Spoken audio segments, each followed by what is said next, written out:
എല്ലാവർക്കും മറ്റൊരു വീഡിയോയിലേക്ക് സ്വാഗതം. ഉസ്ബെക്കിസ്ഥാനിലെ താഷ്കൻഡിലാണുള്ളത്. താഷ്കൻഡിലെ ചിങ്കൻ മലനിരകളിൽ കയറി അതിസാഹസികമായ കേബിൾ കാർ യാത്രയൊക്കെ കഴിഞ്ഞ് ഞങ്ങൾ മറ്റൊരു സ്ഥലത്തേക്ക് പോകുകയാണ്. അത് ഉസ്ബെക്കിസ്ഥാൻ്റെ ചരിത്രത്തിൽ ഏറ്റവും പ്രാധാന്യമുള്ള അവരുടെ നാഷണൽ എംബ്ലം സ്ഥിതി ചെയ്യുന്ന നാഷണൽ പാർക്കിലേക്കാണ് പോകുന്നത്. വീഡിയോയിലേക്ക് എല്ലാവർക്കും സ്വാഗതം.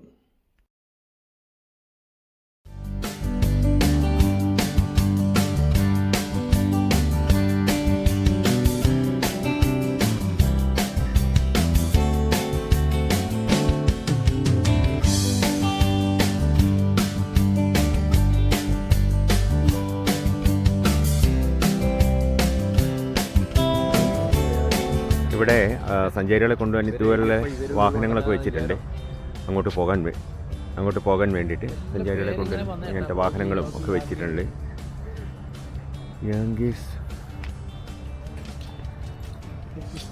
ഇത് മനോഹരമായൊരു പാർക്കായിട്ട് ഇവിടെ സെറ്റ് ചെയ്ത് ആൾക്കാർക്ക് പോകാനും എല്ലാ സംവിധാനങ്ങളൊക്കെ ഒരുക്കിയിട്ടുണ്ട്. ഉസ്ബെക്കിസ്ഥാൻ്റെ 3000 വർഷത്തെ ചരിത്രത്തിൻ്റെയും സ്വാതന്ത്ര്യത്തിൻ്റെയും പുതിയ പ്രതീകമായാണ് ഈ 30ാം വാർഷിക സ്മാരകം തുർക്കി കമ്പനിയായ ഔട്ട്ഡോർ ഫാക്ടറി നിർമ്മിച്ചു നൽകിയത്. 63 ദിവസത്തിനുള്ളിൽ പൂർത്തിയാക്കിയ ഈ സ്മാരകം ചരിത്രപരമായ മൂല്യമുള്ള ഒന്നായി മാറിയിട്ടുണ്ട്.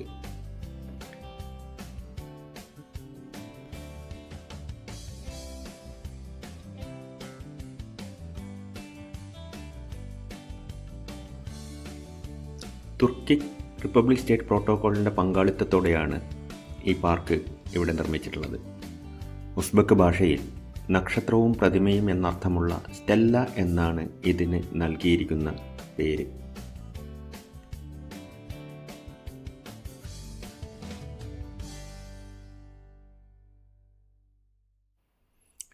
ഈ സ്മാരകം ഉസ്ബെക്കിസ്ഥാൻ്റെ ഏറ്റവും പ്രധാനപ്പെട്ട ചരിത്രപരവും സാംസ്കാരികവുമായ ദേശീയ മൂല്യങ്ങൾ പ്രതിഫലിപ്പിക്കുന്നു. സമർഖണ്ഡിലെ ബുറിയമീർ, ബുഖാറയിലെ ശവകുടീരങ്ങൾ, പോയി കല്യാൺ തുടങ്ങിയ എല്ലാ കാര്യങ്ങളും ഈ ഒരു ടവറിൻ്റെ വിവിധ ഭാഗങ്ങളിലായി വെച്ചിട്ടുണ്ട്.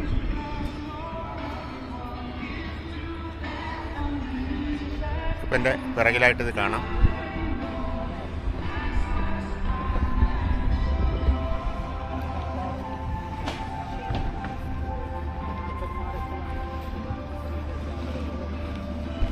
ഈ പാർക്കിൻ്റെ ഒരു മനോഹരമായ ദൃശ്യമാണ് നിങ്ങളിപ്പോൾ കാണുന്നത്. നാഷണൽ പാർക്ക് ഇവിടെ എംബ്ലത്തിൻ്റെ മുമ്പിലുള്ള മഞ്ഞയും പച്ചയും ചുവപ്പും കലർന്ന ചെടികളും മരങ്ങളും ഒക്കെ വളരെ മനോഹരമായി വെച്ചിട്ടുണ്ട്. യാത്രക്കാരെ കൊണ്ടുപോകാനുള്ള വാഹനങ്ങളൊക്കെ തന്നെ നടക്കാൻ പറ്റാത്തവർക്കല്ലേ നടന്ന് പോകാൻ സാധിക്കാത്തവർക്ക് വേണ്ടിയുള്ള വാഹനങ്ങൾ ഇവിടെ ഒരുക്കിയിട്ടുണ്ട്. കുറേശ്ശെ അങ്ങ് ദൂരെ മഞ്ഞുമലകൾ കാണാം. നമ്മൾ പോയ ചിങ്കൻ മലനിരകൾ കാണാം. ഇവിടെ വണ്ടി നിർത്താൻ സൗകര്യമില്ല. അതുകൊണ്ട് വളരെ പെട്ടെന്ന് പോയിട്ട് നമ്മുടെ ഇന്ത്യൻ പ്രധാനമന്ത്രിയുടെ ഒരു പ്രതിമ ഇവിടെയുണ്ട്, ലാൽ ബഹദൂർ ശാസ്ത്രി. എല്ലാവർക്കും അറിയാലോ, ലാൽ ബഹദൂർ ശാസ്ത്രി അന്തരിച്ചത് താഷ്കൻഡിലാണ്. താഷ്കൻഡ് കരാർ ഒപ്പിട്ടതിന് ശേഷം ഹോട്ടലിൽ പിറ്റേ ദിവസം രാവിലെ മരിച്ചു കിടക്കുന്നതായിട്ടാണ് കണ്ടത്. അപ്പം അതിൻ്റെ ഒരു മെമ്മോറിയലാണ് ഇവിടെ ഒരു ശാസ്ത്രിയുടെ പാർക്ക് വെച്ചിട്ടുണ്ട്. ഈ സ്ട്രീറ്റിന് ഇതിന് മുമ്പിലുള്ള സ്ട്രീറ്റിൻ്റെ പേര് ശാസ്ത്രി സ്ട്രീറ്റ് എന്നാണ്.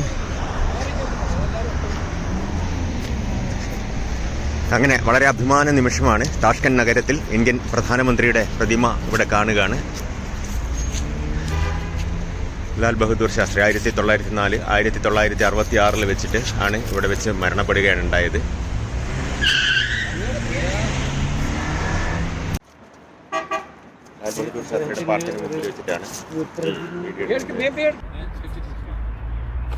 അങ്ങനെ നമ്മൾ അമീർ ടൈമൂർ മ്യൂസിയത്തിലാണ് വന്നിട്ടുള്ളത്.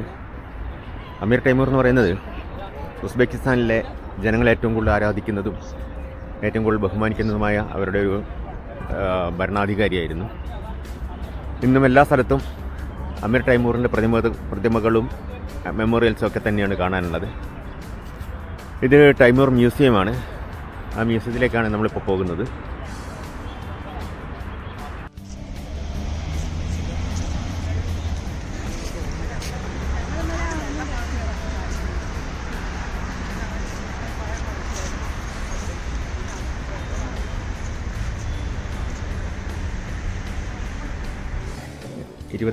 രൂപ 25,000 സോമാണ് ടിക്കറ്റിൻ്റെ പൈസ. അത് കൊടുത്തു നമ്മളിത് എൻ്റർ ചെയ്ത ഉള്ളിലേക്ക്.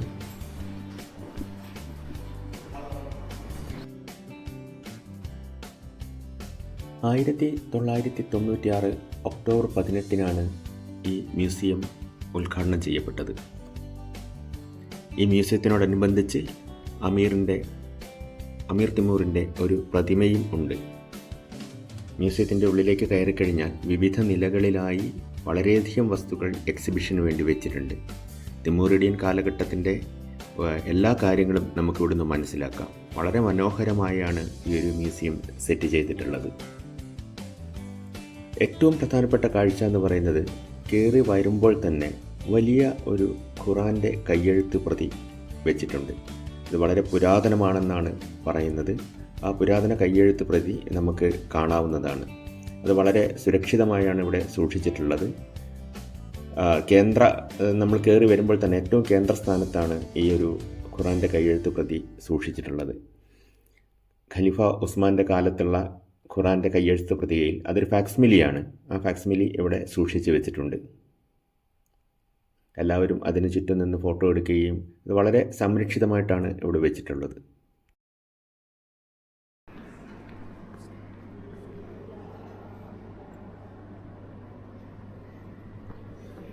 സെൻറ്റ് പീറ്റേഴ്സ്ബർഗിൽ 1905 ഒരു ഖുറാൻ്റെ പതിപ്പമായിട്ടാണ് തോന്നുന്നു. എന്താണെന്നുള്ള മനസ്സിലാക്കാൻ പറ്റുന്നില്ല.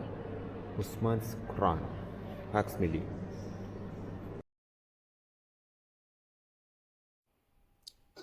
മ്യൂസിയം ശേഖരത്തിൽ 5000-ലധികം പുരാവസ്തുക്കളാണ് ശേഖരിച്ച് വെച്ചിട്ടുള്ളത്. ഇത് വിവിധ എക്സിബിഷൻ ഹാളുകളിലായി പ്രദർശിപ്പിച്ചിട്ടുണ്ട്. പ്രത്യേകിച്ചും അമീർ തിമൂറിൻ്റെ വംശാവലി, അദ്ദേഹത്തിൻ്റെ അധികാരകാലത്ത് ഉപയോഗിച്ചിരിക്കുന്ന സാധനങ്ങൾ,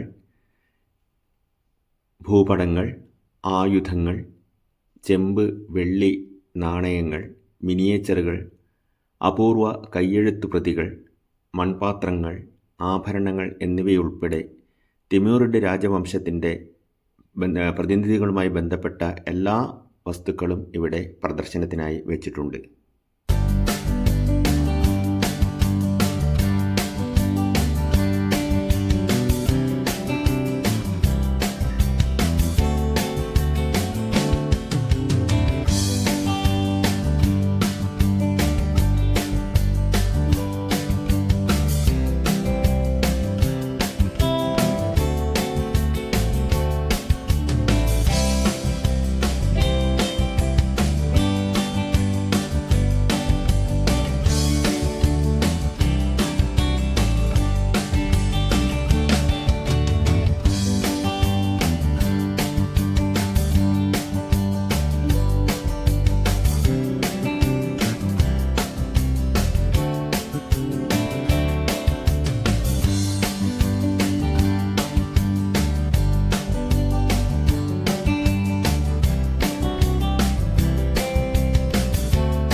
ഇതാണ്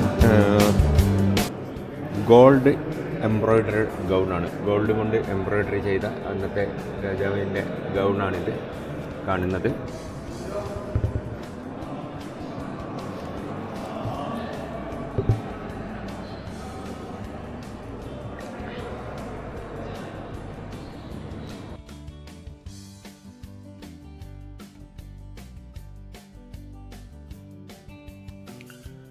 മ്യൂസിയത്തിൽ നിന്ന് പുറത്തിറങ്ങി നേരെ പോകുന്നത് ഉസ്ബെക്കുകാരുടെ ആരാധ്യ പുരുഷനായിരുന്ന അമീർ തിമൂർ സ്ക്വയറിലേക്കാണ്. ഇവിടെ ഈ മ്യൂസിയത്തിൻ്റെ നേരെ ഓപ്പോസിറ്റ് റോഡ് ക്രോസ് ചെയ്താൽ തന്നെ നമുക്ക് നേരെ തിമൂർ സ്ക്വയറിലേക്ക് എത്താം. ഇവിടെ കുതിരപ്പുറത്തിരിക്കുന്ന രീതിയിൽ അമീർ തിമൂറിൻ്റെ ഒരു പൂർണ്ണകായ പ്രതിമയുണ്ട്. നേരം ഇരുട്ടി തുടങ്ങി. അതുകൊണ്ട് തന്നെ ക്യാമറയിൽ എടുക്കുന്ന കാഴ്ചകളുടെ ആ ഒരു ക്ലാരിറ്റി കുറഞ്ഞിട്ടുണ്ടാകാം. ഇതാണ് പൂർണ്ണകായ പ്രതിമ എന്ന് പറയുന്നത്. അമീർ തിമൂർ കുതിരപ്പുറത്തിരിക്കുന്ന രീതിയിലാണ് ഈ പ്രതിമ ഇവിടെ ഉണ്ടാക്കിയിട്ടുള്ളത്.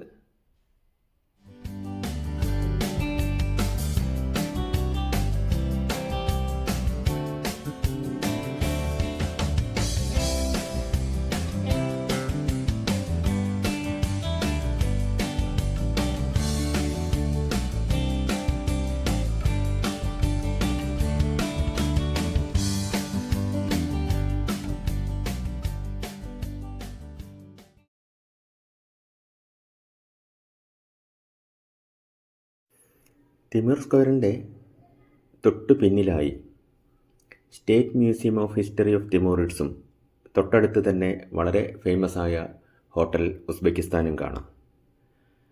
പണ്ട് റഷ്യൻ ഭരണ സമയത്ത് റഷ്യൻ ഭരണത്തിൻ്റെ കീഴിലുള്ള പ്രവിശ്യയിലൊക്കെ തന്നെ ആ രാജ്യത്തെ പേരോടുകൂടിയ ഒരു ഹോട്ടൽ നിർമ്മിക്കുമായിരുന്നത്രേ. അങ്ങനെ വളരെ പ്രശസ്തമായ ഹോട്ടലാണ് ഇതിൻ്റെ ലെഫ്റ്റ് സൈഡിൽ കാണുന്ന ഹോട്ടൽ ഉസ്ബെക്കിസ്ഥാൻ എന്ന് പറയുന്നത്.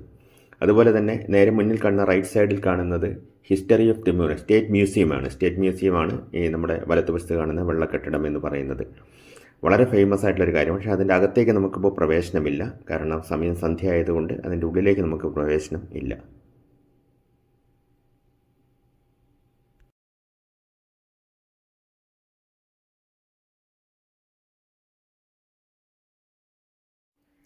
അടുത്ത നമ്മുടെ യാത്ര ഉസ്ബെക്കിസ്ഥാൻ്റെ ഡിസ്നി ലാൻഡ് എന്നറിയപ്പെടുന്ന മാജിക് സിറ്റിയിലേക്കാണ്. 2021 ഈ മാജിക് സിറ്റി ഇവിടെ ഓപ്പൺ ആയത്. ഇതൊരു വലിയ അമ്യൂസ്മെൻറ്റ് പാർക്കാണ്. വിവിധ തരങ്ങളിലുള്ള എക്സിബിഷനുകളും അതോടൊപ്പം തന്നെ ഷോപ്പിംഗ് മാളുകളും ഒക്കെ നിരന്നു നിൽക്കുന്ന ഒരു ആധുനിക എൻ്റർടൈൻമെൻറ്റ് സെൻ്ററാണ് ഈ മാജിക് സിറ്റി എന്ന് പറയുന്നത്. നവവർഷത്തെ വരവേൽക്കാൻ ഇപ്പോൾ തന്നെ ഇവിടെയെല്ലാം അണിഞ്ഞൊരുങ്ങിയിരിക്കുകയാണ്. നിയോൺ വർണ്ണങ്ങൾ വാരി വിതറുന്ന ഒരു മായാപ്രപഞ്ചമാണ് ഈ മാജിക് സിറ്റി നമ്മുടെ മുമ്പിൽ തുറന്നു തരുന്നത്. പല ഷോകളുണ്ട് ഇവിടെ. ആ പല ഷോകൾക്ക് ടിക്കറ്റ് എടുത്ത് അകത്ത് കയറിയാലേ നമുക്ക് ആ ഷോകൾ കാണാൻ പറ്റുള്ളൂ. ഞങ്ങളെന്തായാലും ഷോകളിലേക്കൊന്നും കാണുന്നില്ല. ഇതിൻ്റെ ഒരു വൈബ്, ഈവനിങ് വൈബ് ഉൾക്കൊള്ളാൻ വേണ്ടിയിട്ടാണ് ഇങ്ങോട്ട് വന്നിട്ടുള്ളത്. ഇതിന് മുമ്പിലൊക്കെ നിന്ന് കുറേ ഫോട്ടോസൊക്കെ എടുത്ത് ഇതിൻ്റെ ഒരു വൈബ് നമ്മൾ ഫീൽ ചെയ്യുക എന്നതാണ് മാജിക് സിറ്റിയിലേക്കുള്ള ഈ വരവിൻ്റെ ഒരു ഉദ്ദേശം എന്ന് പറയുന്നത്. വിവിധ ഷോകളും കലാപരിപാടികളും കോമ്പറ്റീഷൻസും ഒക്കെ തന്നെ ഇവിടെ നടക്കുന്നുണ്ട്. വലിയൊരു അമ്യൂസ്മെൻറ്റ് പാർക്ക്, അതാണ് ഈ ഒരു മാജിക് സിറ്റി എന്ന് പറയുന്നത്.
വെറൈറ്റി കാഴ്ചകളോടുകൂടി നമ്മുടെ ഉസ്ബെക്കിസ്ഥാൻ യാത്ര അവസാനിക്കുകയാണ്. നാളെ ഞങ്ങൾ ഉസ്ബെക്കിസ്ഥാനിൽ നിന്ന് വിട പറഞ്ഞ് താഷ്കെൻറ്റ് എയർപോർട്ടിൽ നിന്നും നേരെ അബുദാബിയിലേക്ക് യാത്രയാകും. എന്താണെങ്കിലും കഴിഞ്ഞ കുറേ ദിവസങ്ങളായി ഉസ്ബെക്കിസ്ഥാൻ തന്നുകൊണ്ടിരിക്കുന്നത് അവിസ്മരണീയമായ നിമിഷങ്ങളാണ്. ആധുനികതയുടെയും പൗരാണികതയുടെയും ഒക്കെ തന്നെ ഒരു മിക്സാണ് നമുക്ക് ഈ രാജ്യത്ത് കാണാൻ കഴിഞ്ഞത്. അതിലെടുത്തു പറയേണ്ട ഒരു കാര്യം എന്ന് പറയുന്നത് ഇവിടുത്തെ ജനങ്ങളുടെ അതിഥികളോടുള്ള മനോഭാവമാണ്. പ്രത്യേകിച്ചും ഇന്ത്യയിൽ നിന്നാണ് അറിഞ്ഞു കഴിഞ്ഞാൽ അവരോടുള്ളൊരു മനോഭാവം എക്കാലവും ഓർമ്മിപ്പിക്കുന്ന കാരണം തന്നെയാണ്. ഇനിയും വരും, തീർച്ചയായിട്ടും ഉസ്ബെക്കിസ്ഥാൻ കാണാൻ ഇനിയും വരുമെന്ന പ്രതീക്ഷയിൽ നമുക്ക് നാളെ ഉസ്ബെക്കിസ്ഥാനിൽ നിന്ന് താഷ്കെൻറ്റിൽ നിന്ന് അബുദാബിയിലേക്കുള്ള യാത്രയും അബുദാബിയിലെ മായിക കാഴ്ചകളും നമുക്ക് നാളെ കാണാം. എല്ലാവർക്കും ഗുഡ് നൈറ്റ്.